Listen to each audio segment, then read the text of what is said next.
Assalamualaikum warahmatullahi wabarakatuh. Mustafa Muhammad sallallahu alaihi wasallam sumala sama radiyatan nasyada sahih jalan ketemu kerabin. Husanillah ma'atina husanillah sahna wa bi'ad dimaski sama kulan sunnah sunnah husanillah ba'na wa matina wa jatina sanda nasyada syaihina. Husanillah ma'atina lasqiya malang dalam ini wa sandi. Lillahi ta'ala lahumul fatihah. Insyaallah.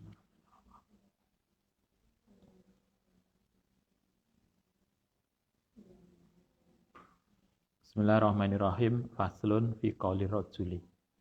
Yang dalam ucapan seseorang atolah mugi memperpanjang sapa Allah bako aka ing kelanggenganmu. Kalau bahasa kita mungkin apa ya? Semoga saman langgeng selamanya. Mungkin gitulah. Ini bukan beda loh dengan semoga panjang umur. Kalau semoga panjang umur kan memang ada doanya. Allahumma tawil umurana. Artinya kita diajarkan doa panjang umur itu ada. Sehingga kalau kita mendoakan semoga panjang umur, insya Allah nggak apa-apa karena ada doanya ada. Tapi ini bukan doa panjang umur, tapi doanya atau lallahu bakoaka semoga saman langgeng selamanya. Biasanya kayak apa? Ini ya nikah ya. Ini ada kalimat itu ternyata ada dulu, mulai zaman dulu. Al-azharu utai yang lebih masyhur annahu iku yukrohu. Dimakruhkan ayukala yang tadi ucapakan atau Allahu bakoaka. Memberikan selamat semoga saman langgeng selamanya. Itu justru makruh. Karena yang langgeng itu hanya Allah Subhanahu wa taala. Kita kan enggak, kalau kita semoga panjang umur masih lah bisa dipahami.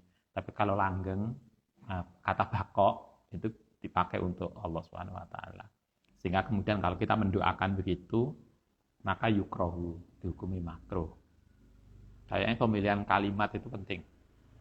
Kalau ngendika sapa Abu Ja'far An-Nahos fi kitabi dalam kitab Abu Ja'far yaitu Sinaatul Kitab halaman 168.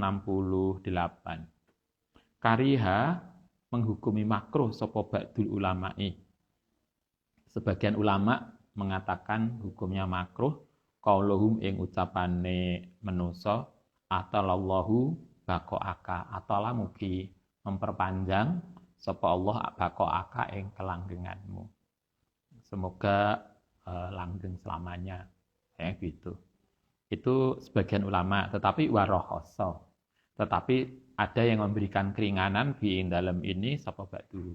Sebagian ulama yang lain memberikan keringanan. Berarti kalimat tadi semoga langgeng, semoga sampean langgeng selamanya, itu berarti ada dua. Ada yang menghukumi makruh yaitu menurut Imam An-Nahos, tetapi ada yang menghukumi boleh. Ada yang anggap makruh, ada yang anggap boleh. Berarti silahkan. Tapi kita hanya perlu tahu aja bahwa kalimat itu menggunakan bakok tetap kelanggenganmu itu nggak etis. Menurut sebagian ulama nggak etis. Saya kira kita butuh kalimat lain yang lebih bagus. Kalau ngendika sapa Ismail Ibnu Ishaq awaluman. Ini biasanya istilah itu semoga Allah memberi melanggenganmu atau memberikan bakok kelanggengan itu biasanya dulu dipakai untuk surat. Jadi doa di dalam surat. Kalau bahasa kita apa biasanya surat? Semoga sejahtera gitu ya di dalam surat. Dulu awaluman katanya Ismail bin Ishaq, awaluman utai awale seseorang kata bayang menulis atau lallahu bakoaka semoga dirimu langgeng gitu itu azanadikoh yaitu orang-orang zindik. Kalau menurut Ismail itu kelompok orang-orang zindik itu orang-orang yang perilakunya dianggap tidak benar, orang zindik. Ruya an Hamad bin Salamah rahimahullah taala anna mukatabatal muslimin saat temene surat-surat orang Islam dulu zaman dulu, surat-surat, sebagian surat itu kanat. Biasanya ada begitu. Min fulan ila fulan. Kalau dalam bahasa kita, kepada yang terhormat, gitu kan. Kalau dulu dari si A ke si B. Masih ingat suratnya Nabi siapa yang ke Bilqis itu? Atau surat Kanjeng Nabi dari Muhammad kepada Heraklius. Surat awalnya itu biasanya gitu. Dari Muhammad kepada Heraklius. Dari Nabi yang ke siapa? Nabi Sulaiman. Surat ini dari Sulaiman. Orang-orang dulu begitulah. Sekarang berubah. Kita biasanya kepada yang terhormat. Kemudian baru di bawah. Hormat kami. Kalau dulu enggak. Langsung dari saya siapa kepada siapa. Biasanya begitu dulu cara nulis suratnya. Terus kemudian amma ba'du, kan ada alhamdulillah, selawat dan seterusnya. Ada pengantarilah. Kalau kita kan bersama ini semoga sejahtera, kayak salam dulu. Selain itu baru kemudian kita menyampaikan. Dulu begitu. Amma ba'du salamun alaik. Jika salam, Pak ini Ahmad. Pak ini sedune ingsun iku Ahmad. Ahmadu memuji sapa ingsun ilaika maring Tuhan. Untuk Tuhan Allah ing Allah taala alladzi la ilaha illa huwa. Wa as'aluka wa as'aluhu. Lan meminta sapa ingsun Allah ayusalla enda memberikan selawat ala Nabi Muhammadin wa ala ali Muhammadin. Sum'ahdasat. Lah orang-orang biyen kelompok zindik itu setelah memuji pada Allah, kemudian memuji pada Kanjeng Nabi, kemudian ditambah itu sumah dasar kemudian memberikan tambahan sapa azanadika orang-orang zindik hadhil mukatabati ing catatan ini. Alladzi awaluha tambahan di kelompok itu yaitu atallahu baqaaka. Semoga Allah memberikan kelanggengan untukmu. Kekekalan gitu ya. Semoga Allah memberikan kekekalan untukmu. Problemnya yang dikritik itu menggunakan kata bako, kekekalan. Karena kata itu, bako itu salah satu sifat Allah SWT. Ingat sifat wajib, wujud, qidam, bako. Karena itu kan di antara sifat-sifat Tuhan, sifat-sifat Allah itu tidak boleh diberikan kepada selain Allah Ta'ala. Bako itu sifatnya. Qidam kan nggak mungkin juga kita mendoakan selain Allah sebagai qidam yang dahulu atau kekal atau yang lain. Ketika kita menggunakan itu maka sebagian ulama mengatakan itu makruh, nggak pantas. Itu ya. Faslun fi qaulil insani ing dalam ucapane manusa li ghairihi maring liyane fidaka abi wa ummi. Fidaka nebusi ka ing sira, gawe tebusan ka ing sira sapa abi ibuku wa ummi lan ayahku wa ummi lan ibuku. Ini kalimat ini biasa dipakai zaman Kanjeng Nabi. Sebab sejak zaman jahiliyah kalau kita itu kagum seseorang, biasanya kita orang-orang dulu mengatakan Kanjeng Nabi, engkau aku tebus dengan ibu dan ayahku. Itu biasa orang sahabat dulu. Itu karena kekaguman, saking menyatakan sebagai penghargaan yang luar biasa. Aku tebus engkau dengan, atau ibu dan ayahku sebagai tebusanmu. Itu sebagai kata-kata yang biasa dipakai untuk apresiasi kepada seseorang. Kalau kita apa ya? Kita nggak pernah ya melakukan itu. Itu beda tradisi masalahnya. Nah, kita paling sampean Mbak luar biasa, paling gitu aja. Nggak sampai kemudian sampean tuh luar biasa lah, ibuku jadi gantinya. Nggak pernah kayak kita ya. Karena beda bahasa, rasa bahasanya beda. Orang Arab dulu biasa sebagai ekspresi kekaguman, sebagai ekspresi sesuatu yang luar biasa pada seseorang, itu biasa. Sahabat tuh kadang sering mengatakan itu ke Kanjeng Nabi. Kanjeng Nabi, ayah dan ibuku sebagai tebusanmu.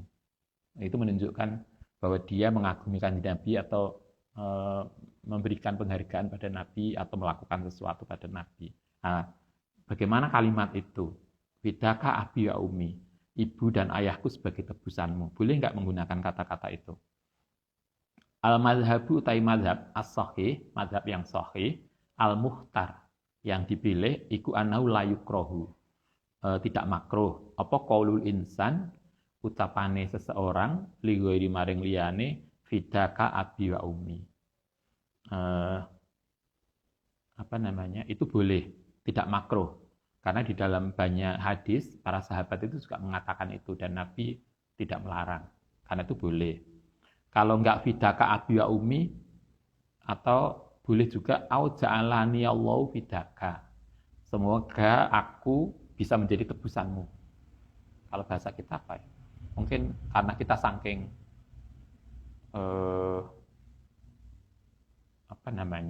perhatiannya pada seseorang, kemudian biasanya orang tua ke anaknya atau anak ke orang tua, ya jangan sakit, aku saja yang sakit. Mungkin begitu ya, sebagai ekspresi kecintaan kita pada seseorang. Nah, kalau di sini jalani Allah fidaka, semoga aku menjadi gantimu. Waqat tadhaharat, teman-teman muncul tampak ala jawazi zalika. Yang atasnya bolehnya mengucapkan tadi. Boleh fidaka abya umi atau jalani Allah fika. Hanya kita nggak biasa. Yo nggak perlu ditiru karena kita nggak biasa juga. Ala hadis al-masyhur, hadis yang masyhur fi sahihain wa ghairihima, di dalam hadis Bukhari Muslim atau yang lain. Sawaun kana padha uga ana sapa abawaini, kedua orang tua kita, misalnya kita muslim. Kemudian kita mengatakan ke orang kiai kita, guru kita, misalnya kita mengatakan semoga orang tua saya bisa menjadi tebusanmu untuk tebusan Anda. Walaupun orang tua kita mungkin tidak muslim, itu boleh. Baik orang tua kita muslim atau tidak, itu boleh mengatakan itu. Sawaun kana abawa ini, kedua orang tuanya muslimah ini, sama muslim, au kafiro ini, atau orang tua kita masih belum Islam. Wakariha, tetapi sebagian ulama mengatakan wakariha lan menganggap makruh zalika sapa batul ulama'i idza kana nalikane ana sapa abawa ini iku muslimah ini. Kalau tadi secara umum boleh. Imam Mazhab membolehkan karena dasarnya adalah kalimat-kalimat tadi fidaka abiya umi jalani Allah fidaka itu banyak di hadis-hadis sahih. Hadis Bukhari Muslim ada, hadis yang lain banyak.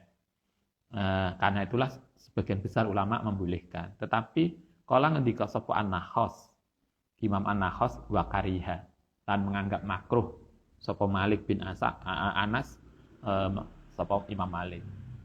Di antara Imam Mazhab ternyata ada yang enggak menganggap boleh, hukumnya makruh. Imam Malik menganggap makruh kalimat ja'alani Allahu fidaka, khusus untuk ja'alani Allahu fidaka. Tapi yang untuk fidaka abi wa umi boleh. Hanya yang kalimat ja'alani Allah fidaka enggak boleh, menurut Imam Malik hukumnya makruh. Wa ajazahu, tetapi membolehkan sapa ba'duhu. Ya biasalah antar kelompok, antar mazhab itu berbeda-beda. Tapi kita perlu tahu aja, sehingga kalau ada orang mengatakan, oh ini enggak boleh, ternyata ada yang boleh. Atau mengatakan, oh enggak apa-apa, ternyata ada yang memakruhkan, sehingga kita paham dan hati-hati.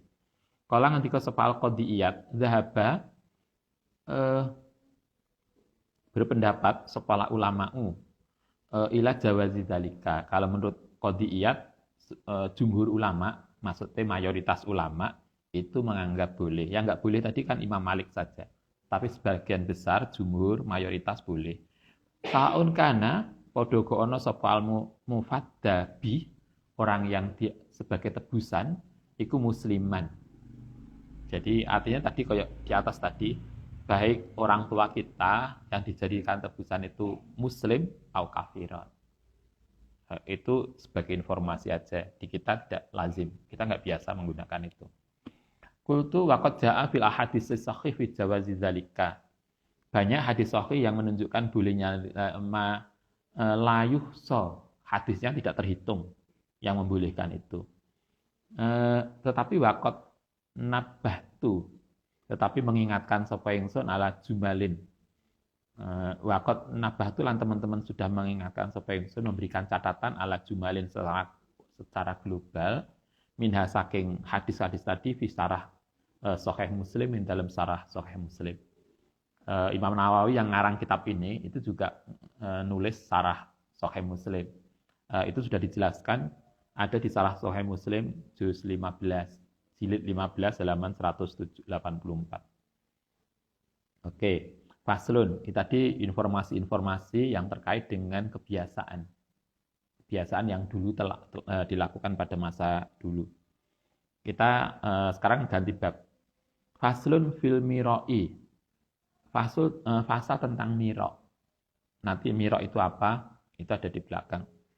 Wal jidal lan jidal, wal husumati lan husumah. Bicara tentang miro, jidal, husumah. Wa mimma lan iku termasuk barang yudhamu yang yudhamu itu dicela minal alfadi saking pembicaraan al-mira'u utai mira' wal jidal lan jidal wal husumatu lan husumah. Ada 3 hal yang menjadi catatan penting yang itu kita harus jauhi, yaitu mira', jidal dan husumah. Kala ngendika sapa al-Imam Abu Al-Hamid Al-Ghazali. Al-mira'u utai mira' iku toknuka oleh mencemarkan sapa sira fi kalamil ghairi ing dalem ucapane seseorang.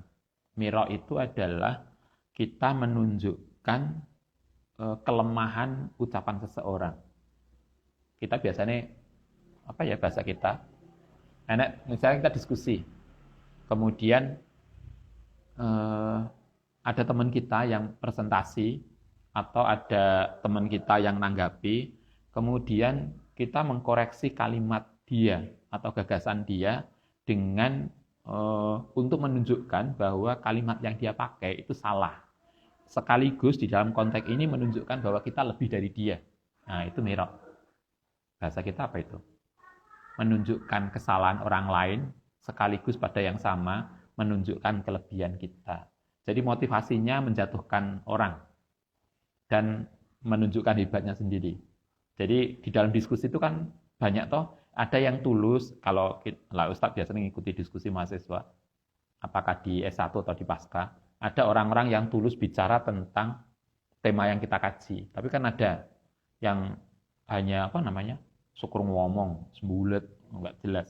Ada juga yang ingin menunjukkan bahwa dia lebih dari yang lain. Itu macam-macam mata orang.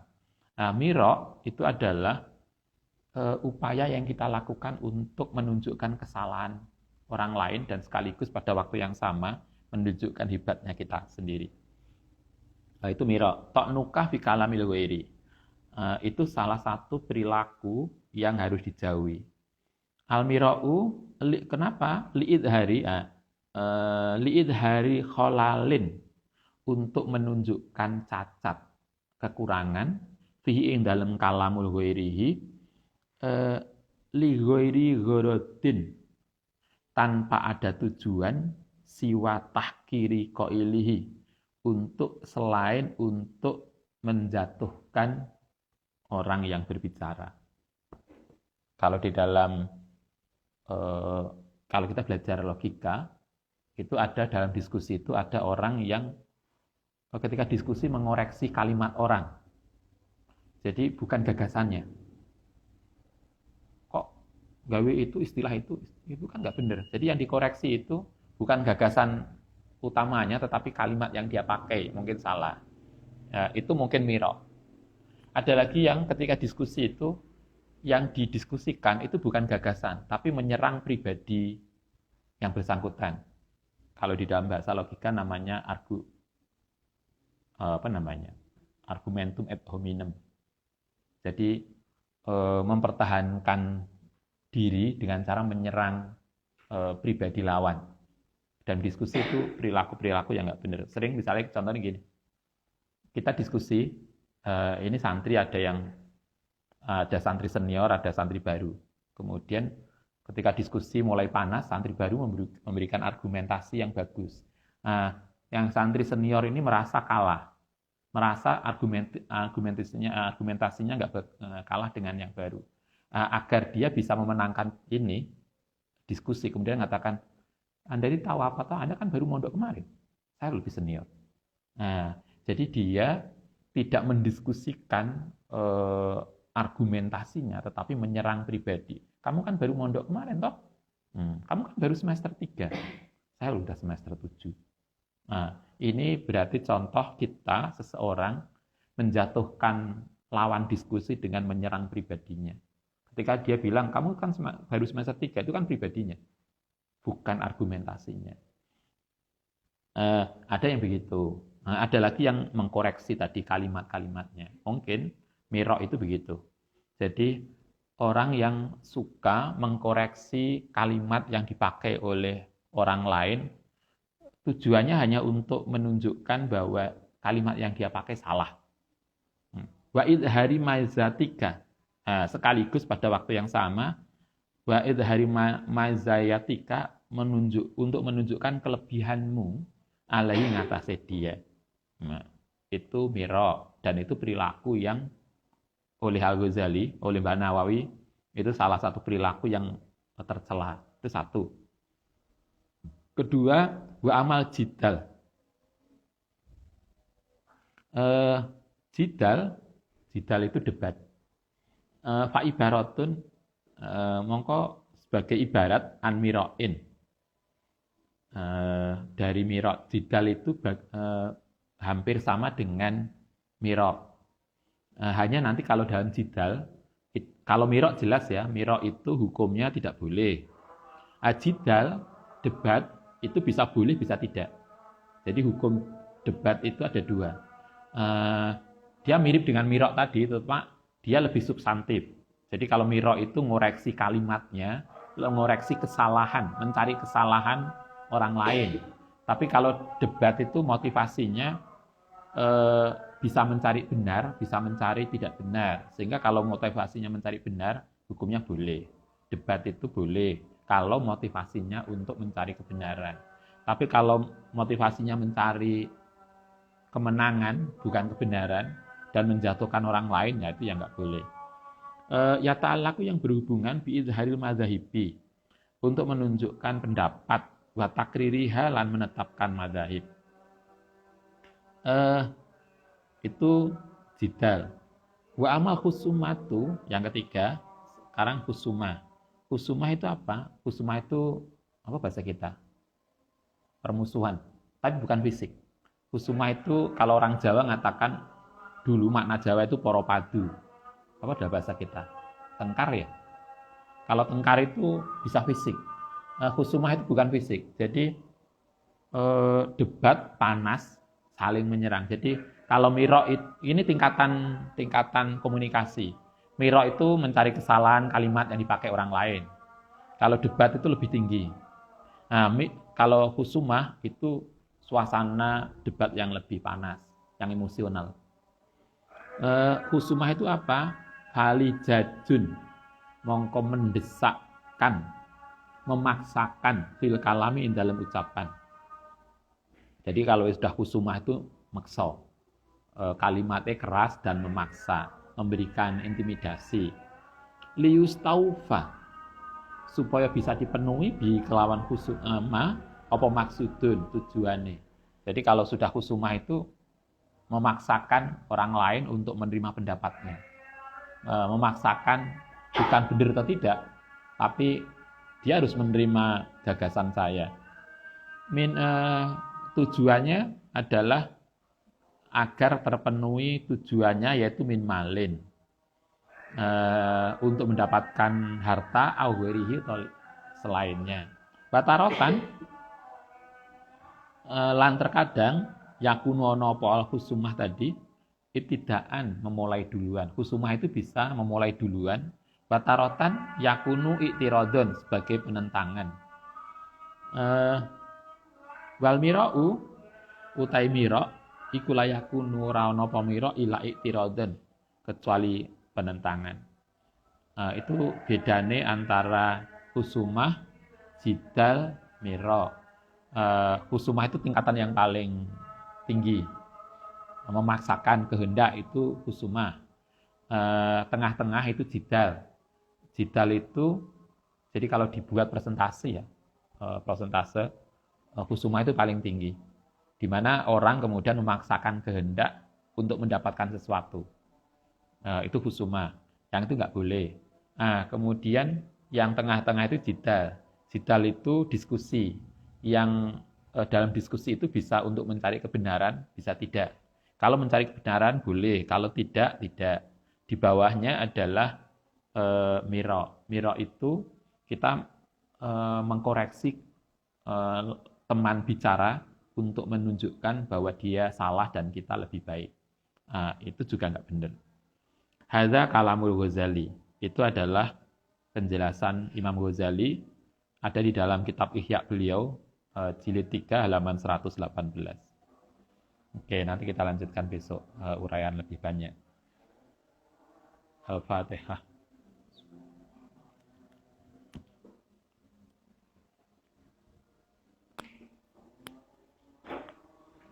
وَمَنَفَعْنَا بِمَا لَمْتَنَا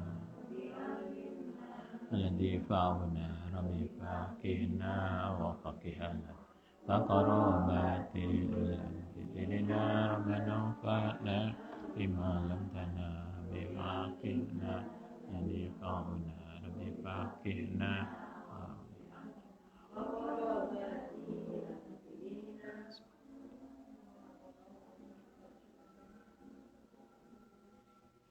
Assalamualaikum warahmatullahi wabarakatuh.